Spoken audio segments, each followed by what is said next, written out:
Welcome to this episode in the Sabbatical 101 live coaching series, where I bring you behind the scenes of a real sabbatical strategy session with academics from across disciplines.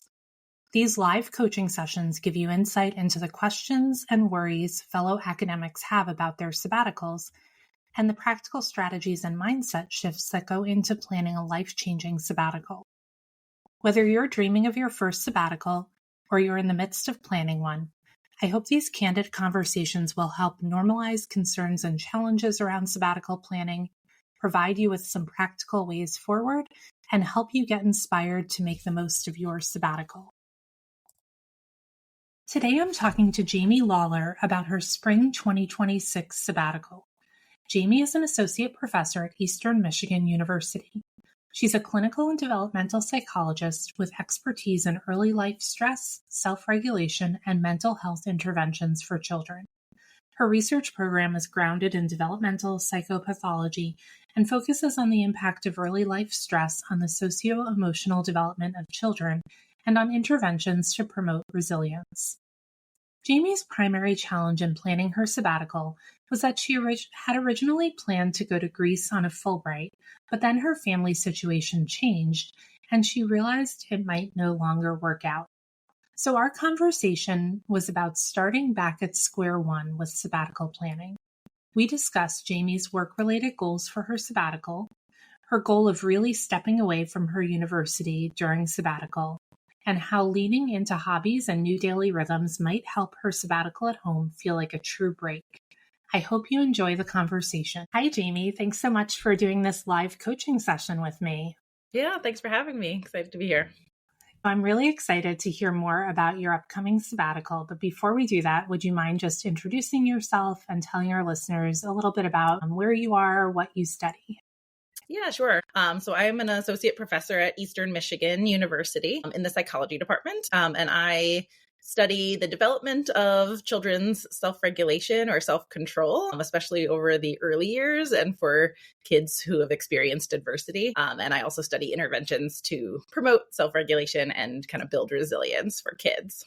Awesome. Such an important topic of study. And also, I feel like I need to have a whole separate side conversation with you about my kids who are 7 and 11 and still learning a lot about self-regulation. Yes, I have my own 2 test subjects at home as well. Yeah, so tell me a little bit about your family, because our sabbaticals are never just about us. We have people in our lives and ecosystems who are involved in and affected by our sabbaticals. Yeah, absolutely. So my husband, Chris, and my 2 kids, I have a 4-year-old boy and a 7, almost 8-year-old girl. Awesome. And so I know that you had an initial plan. Your sabbatical is starting in winter 2026. Mm-hmm. And so you had a plan mapped out. And part of the reason we're talking today is because it's not going as planned. So would you mind telling me a little bit more about that? And then we can think about different ways to adjust or pivot and reframe the sabbatical. Yeah, sure. So I started planning the sabbatical actually like a couple years ago because I was eligible for sabbatical 2 years ago, but decided to put it off because I was in the middle of a federally funded grant. And I figured trying to take sabbatical at that time wouldn't be very restful because I would be running my grant anyway. So I put it off a little bit, but started thinking that I would love to do sort of a quote unquote proper sabbatical and go somewhere with my family for the time. And so I started looking into some options and, knew about the Fulbright program. So started learning more about it. And last summer started thinking about it more seriously and talking to people here at my university. And also I just reached out to people who had done Fulbrights in my area because one of the things that was tripping me up early on was that the studies I usually run, my research takes years. So the idea that I could do a whole project in, one semester, I couldn't really wrap my head around what that would look like. But I went on Fulbright's website and they have like a directory of the past awards. So I just kind of searched around looking for anything that was like vaguely like the type of research that I do. And then I just like cold emailed those people and asked them if they'd be willing to talk to me. Mm-hmm. And several people were, graciously willing to talk, which was great. So I started thinking about what I could do and making a plan. And then I was really open to going kind of anywhere. I just wanted to take my family on an adventure. Yeah. Initially, I was like looking at Spanish speaking countries because I thought it would be really nice to brush up on my Spanish and have my kids learn some Spanish. But most of the Fulbright awards in those countries require you to speak like fluent Spanish in order to do those awards, which isn't true of a lot of other countries. A lot of countries, the activities are done in English. So that plan didn't pan out, but I just started reaching out to different connections with people that I know in different places around the world, and followed like a few different threads for a while and tried to decide which of them made sense to do. And eventually I was connected with folks at the Aristotle University of Thessaloniki, which is in Greece. And they are in the school psychology department there. And they were really excited about the idea of bringing one of my interventions that I've been working on here in the States to schools there in Thessaloniki. And so that was the plan. And I had 3 faculty members there who like wrote me a letter of invitation, and I worked hard on my application materials and submitted that in April. Was, excited about it, and it found out in December that I was a semi-finalist for that. So it started becoming slightly more real. I thought it might pan out. But then in terms of challenges, this plan was going to work because my husband was in a job that it was fully remote, and he was going to be able to just come and work from there. But he was laid off in February of this year and then has now secured a new job, but it is a hybrid position, so mixed remote and in person. So when he got that job, we started wondering whether it would even be possible to do the Fulbright, not to mention the current climate and federal funding freezes, which were making us nervous about the idea of doing a program that was federally funded when those funds are being frozen. And so we started questioning whether we would be able to do this a couple months ago. But then I just recently found out that I wasn't awarded the fellowship at all. So now we're back to square one. We don't have to make the decision on one hand. So I was disappointed, but also a little bit relieved to hear that I wasn't awarded the fellowship. But now trying to make a plan for what my sabbatical will look like going from here. Yeah, like you said, you're back to square one. I think, one good thing is that, and right now we're recording this in May and you still have a runway. It's not like your sabbatical starts in August and, oh my gosh, what am I going to do? Mm-hmm. The Fulbright timelines are really challenging because you could conceivably find out in April or May, and then you're supposed to move somewhere in a couple months. Yeah, that was actually why I applied for the winter semester award, was because I was like, we can't possibly do that. Like, how are we going to find schools for our kids? And all, like, it just didn't seem feasible. So many logistics. Yeah. And I mean, I appreciate you walking us through that whole process, because I think what a great example of just how you forge connections and figure out what's possible. That's really exciting. Maybe there'll be an opportunity to collaborate in the future if they're interested in using your intervention. But I guess that I wonder how much just that initial thinking about like, how do I go away and do something, just reshaped your thinking about what a sabbatical could be or what the work on sabbatical looks like. Because it sounds like a very different type of project you would have done in Greece than what you were initially envisioning. Yeah, I went down different possible avenues for the project that I would do abroad. And the Fulbright that I ended up applying to was the research and teaching joint fellowship, because I learned through talking to people that teaching didn't have to be like classroom teaching, which is what I thought of when I thought of the teaching Fulbrights. So the project was going to be doing some efficacy and feasibility and acceptability research with the intervention, but the teaching was going to be actually teaching the graduate students there to deliver the intervention and doing some small seminars and lectures and those types of things to fulfill the teaching requirement. Yeah. So yeah. Yeah, well, that's really interesting. And thanks for sharing that insight. Let's pivot and talk about your sabbatical now, which is going to be one semester at home, right? As you think about this upcoming sabbatical, what's your greatest desire for the time away? Yeah, I would still like to do some sort of travel and some sort of adventure as part of it.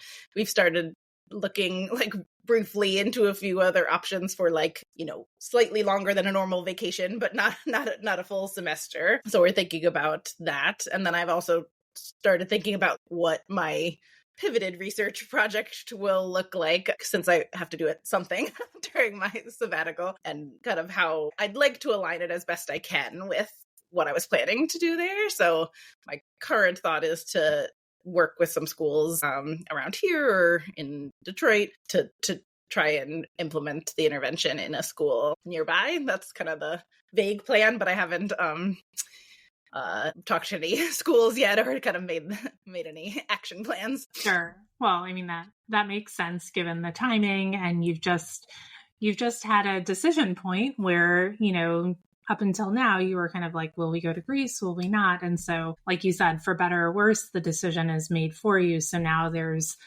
this whole mindset shift to, okay, what do I want to do if I'm not changing my environment completely? Maybe the sabbatical is punctuated by some different trips or new experiences, but the whole thing won't primarily be in a different place. So as you think about those desires, and I understand that they're not fully formulated yet because you're still wrapping your head around the change. As you think about what you want to get out of your sabbatical, what do you see as the biggest challenge standing between you and that out? Yeah, I'm not sure, I guess, because it's hard to picture exactly what it'll look like now that it's not going the direction I had been planning for quite a while. I mean, I think I am definitely going to try and step away as like fully as I can from the university, even though I'll be nearby. But I think it will be hard being close because I have lots of graduate students that I mentor, and a research lab that will still be going while I'm gone. And I could definitely see that it will be easy to get sucked back into things. So I think that will be one of the biggest challenges. Yeah. And in terms of pivoting your project, is there a concrete goal where you're like, I absolutely must do X, Y, and Z during my sabbatical in terms of work productivity? Or do you feel more like sabbatical is going to be an interesting time to try out something different and let's see how it goes? Like, where do you kind of fall on the continuum of how urgently something needs to get done that you have a product to show for it during sabbatical?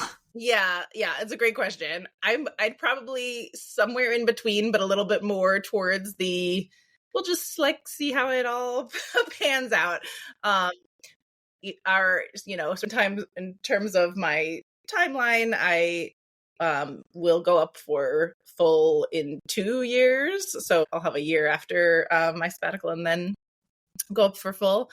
But because I have like lots of different research projects that go on and lots of collaborations, my research productivity in terms of articles and whatnot, I feel pretty good about. I don't feel like I need to stress too much about that as part of my sabbatical. I'm wrapping up data collection on a NIH grant this summer. And so we'll have a ton of data to analyze and write up. So I imagine I'll do some of that on my sabbatical, but I don't feel like I need to pump out publications as part of it. Yeah.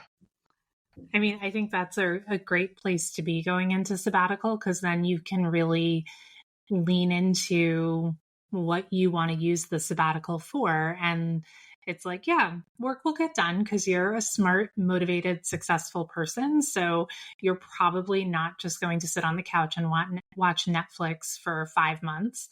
Although honestly, even if you did, I wouldn't judge you. I'd be like, great, if that's what you need, Jamie, do it. So it sounds like you're not feeling any intense pressure to produce during sabbatical, which makes it really exciting, because then there are so many possibilities, like so many different ways you could spend your days and your weeks. And it's just a matter of thinking about, what do you want to prioritize during that time? And then like you said, figuring out how do you keep your lab running, but not get sucked into being on campus every day or meeting with students every day, which I would imagine might be something you don't want. Yeah, for sure. Okay. So another question I have then, it's helpful to know kind of work-wise what you're thinking about sabbatical. So if you think about your days and your weeks right now, and now if you picture yourself on sabbatical, how does that feel being on sabbatical, and what's different about your daily rhythms or weekly rhythms than what you have right now? Yeah, that's such a good question. I feel like I probably don't want to be on campus during my sabbatical, so that would be different. I usually go in now 3 or 4 days a week during the semesters and 1 to 3 during the summers, but I feel like it would feel nice to not be on campus at all. And so I think that part will be different. I think I already do flexible hours in terms of picking up my kids from school and spending some time with them. So I'd like to continue doing that during sabbatical. Maybe try and make some time for things like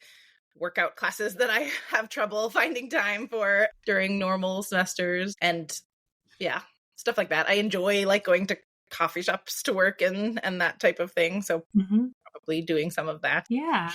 That's awesome. Yeah. And I think that's what, so many people that I work with have goals for some sort of self-care. The reality of it is, especially I think for anyone who's got caregiving responsibilities as they're in the grind of going up for tenure, the first thing that falls away are the things that we really need to feel good and that really contribute to making our work and careers sustainable. And so sabbatical is such a great opportunity to get back into that routine and hopefully build habits that will persist post sabbatical. So it's not like, oh, I was in really great shape over sabbatical, and then, I went back to never having any time for myself, or, I finished my sabbatical and I never read another fiction novel again.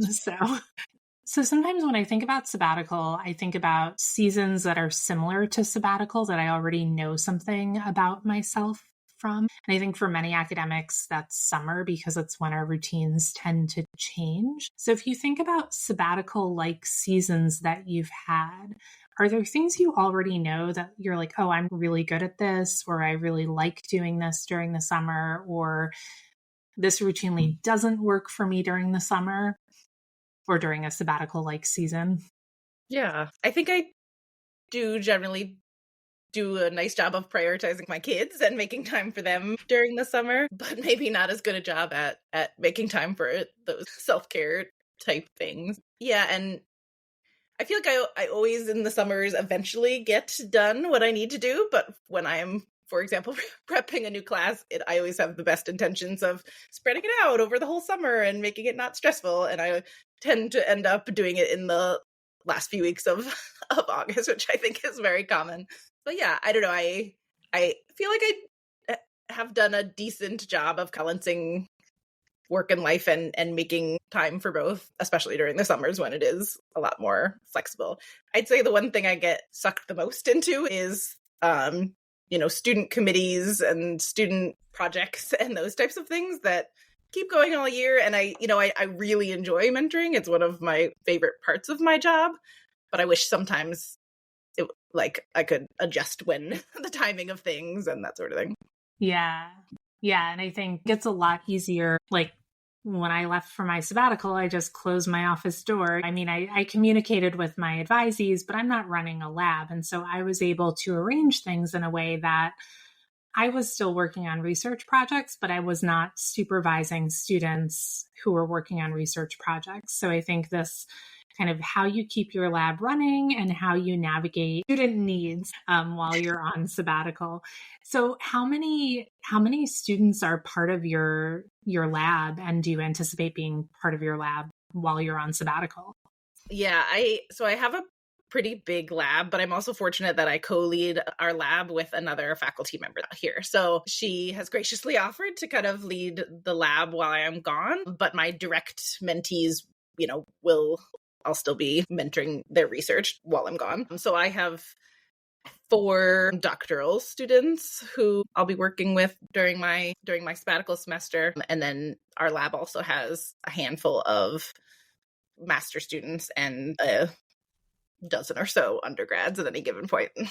Okay. So that's great that your colleague is willing to oversee the day-to-day stuff with the lab. And then in terms of the other kinds of committees and things you get pulled into, do you envision being able to release some of that during sabbatical, or do you feel like you'll still have to maintain the same number of committees? Yeah, so like student milestones, I've tried to start being strategic and like letting students know already now that I'll be gone that semester. So they need to plan. If they want me on their committee, they need to try and plan around that. But I sort of feel like best intentions, like I sort of feel like some things will certainly come up during that period. I know, for example, that I've agreed to be on a master's thesis who intends to graduate at the end of winter semester of next year. So at some point during that semester, I'll sit on her thesis defense. And I've told my mentees about my sabbatical. I told them last summer when I was working on the Fulbright application. So they know that I'll be gone. And I'm trying to direct them towards like getting as much as they can done in fall semester, and that sort of thing. But I guess we'll see how it all plays out. I think it's great that you're being proactive with just letting them know that this is on the horizon.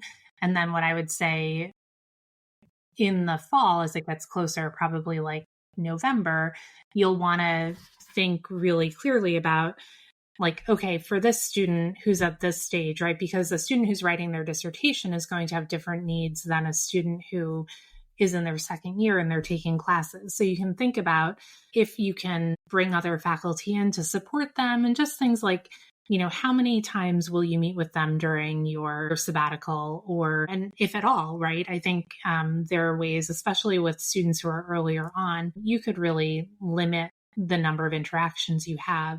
And if you are meeting with them somewhat regularly, you can put systems in place so that it's a lower lift for you, right? You kind of like, let's transfer some of this, like send me an agenda, send me something to read, because you're going to be off on sabbatical land, which is going to be lovely. And you're not thinking about these students all the time. And so what you want to set up is a way that when you do interact with them, they're helping bring you up to speed. Yeah. And I think with other committees that come up, like this master's student thesis, there are also ways to think about the way that you engage with those committees and saying, you know, like, oh, I'm happy to sit at your thesis defense and maybe review your thesis one time before that, right? So you can think about the way that you usually support students and then think, are there ways I could like scale down during sabbatical? It's great to support students, but we don't want your whole sabbatical to be sitting in committee meetings, you know, as lovely as the students are. Yeah. You give them a lot of your time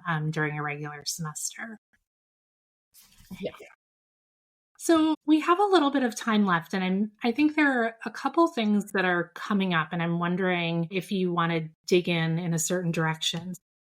So one is the idea of how do you keep yourself from getting sucked into departmental stuff, university stuff, when you're just 20 minutes away from campus and you're here on sabbatical. The other is thinking about how do you move projects forward without committing all of your time to work.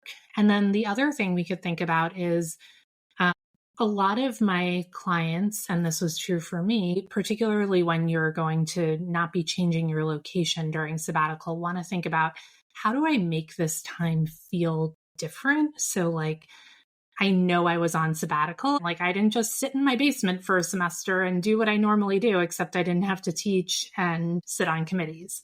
So do any of those resonate as a thing you would want to talk about? Yeah, the last one maybe sounds most appealing because I think that is what I'm hoping for my sabbatical. Okay. So we talked a little bit about, it sounds like you feel really good about the way that you make time for your kids and you show up for your family. Maybe a little less so about the way you make time for yourself. So what are some things that you enjoy doing that you don't normally have time for during a semester? Yeah, it was funny. I was talking to a mom friend of mine and we were talking about like hobbies. What hobbies? Like Although I recently had a birthday gift of a blowing glass workshop that I found so fun. And it was actually all the way in Wyandotte, Michigan, if you know where that is. So it was a bit of a hike to Uh-huh. get there. If it was closer, I'd love to do more of that. So I was thinking about if there's a sort of similar vibe I could get from something closer by. Yeah, that's awesome. And I think taking a class of some sort, leaning into a hobby, I think particularly if it's a class and you have to go somewhere, there's something about, and not to wind up, but there's an accountability. Like I took a pottery class, and I honestly signed up. I was a little scared because I'm like, I don't think I'm any good at pottery, but I knew we were in France for the first semester of my sabbatical. And then we came back to Michigan around Christmas time. And I was like, I know that I'm not going to leave the house in January when it's cold and cloudy. I need some motivation. And so that's what the pottery class was for me.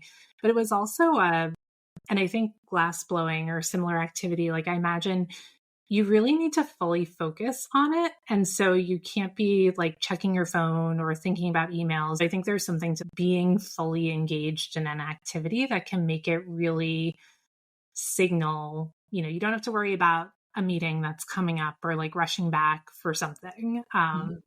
So I think looking into like a class or something that would give you a creative outlet.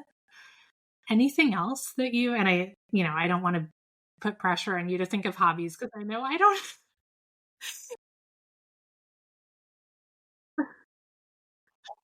I used to do Zumba pretty regularly.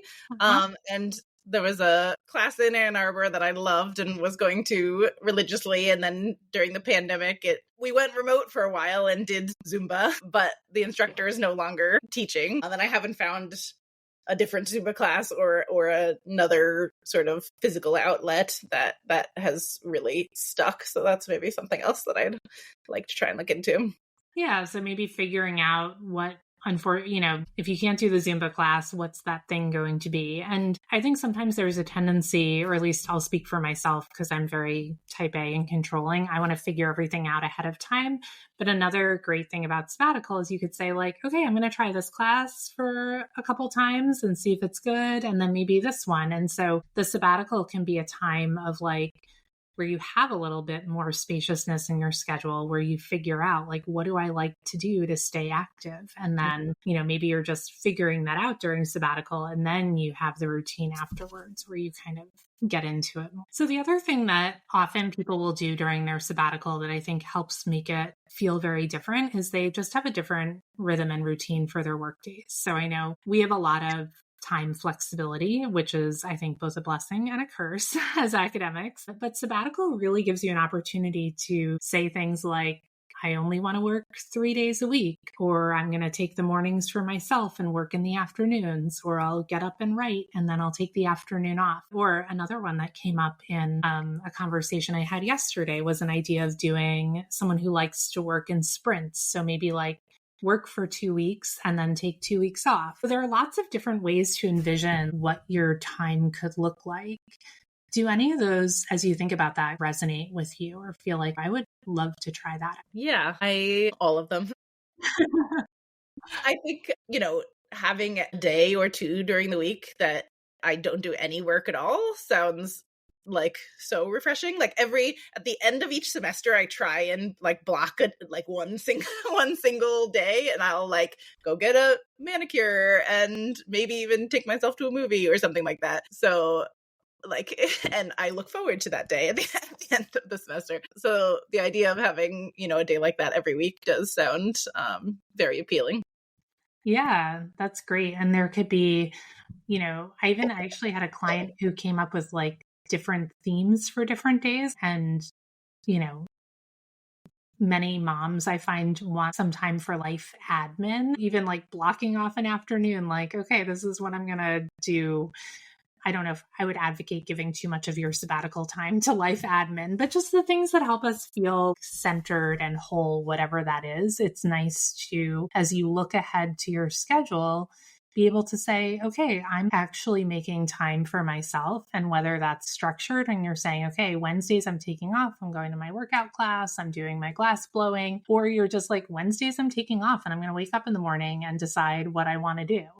I think that it's a real gift and it really signals, I mean, you're the psychologist, so you probably could tell me something about this, but like how we tell our brains and our bodies that something's different, or I'm sure there's something neurological that's happening where we're saying, like, this is a different time. You're not just running from one meeting to the next during this semester.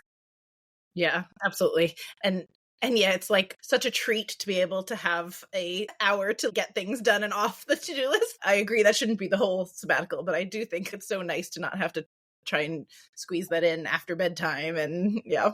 Yeah, exactly. And sabbatical can be a great time to, if you're not squeezing that in after bedtime, then you and your husband can enjoy time together, right? And so I had a client the other day who was like, I didn't think I'd be talking about my family, like my personal stuff so much in like planning my sabbatical, but it really does. Right now, your life is probably really well calibrated because you're managing a bunch of different people's schedules with 2 working parents and kids who have their own activities and things going on. And so to be able to like step back from that and be like, oh, tonight after dinner, if we just want to go for a walk or go to the park, we can do that. It kind of, I think everyone in the family ecosystem benefits from that too. Yeah. Well, Jamie, it was really great to hear more about your sabbatical. And I hope that we've talked about some things that give you just some little nuggets of insight or ideas as you think about planning your upcoming sabbatical. Yeah, thanks. This was helpful to start thinking about some of these things for sure. Well, I hope you have an amazing sabbatical. And thanks again for doing this live coaching session with me. Yeah, thank you. Thanks for having me. I hope you found this episode of Sabbatical 101 helpful and inspirational as you think about your own sabbatical. If you want to read more about sabbaticals or get even more support for planning your own life-changing sabbatical, head over to my website, www.bethanywalinsky.com, to read my blog and for more information about my sabbatical coaching program.